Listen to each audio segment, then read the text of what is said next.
10వ అధ్యాయము శ్రీమద్ భగవద్గీత విభూతి యోగః 6వ శ్లోకం.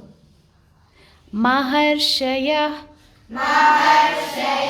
సప్త పూర్వే చత్వారో మనవస్తథా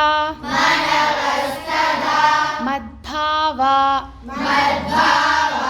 మానసా జాతా ఏషాం లోక ఇమాః ప్రజాః మహర్షయః సప్త పూర్వే చత్వారో మనవస్తథా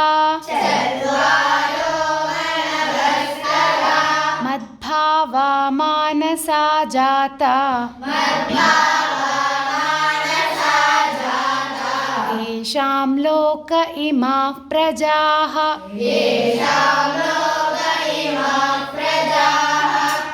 మహర్షయః సప్త పూర్వే చత్వారో మనవస్తథా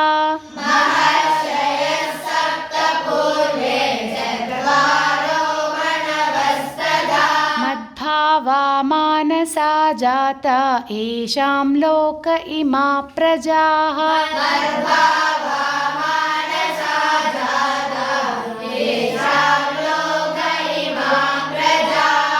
మహర్షయః సప్త పూర్వే చత్వారో మనవస్తథా మద్భావా మానసా జాతా ఏషాం లోక ఇమాః ప్రజాః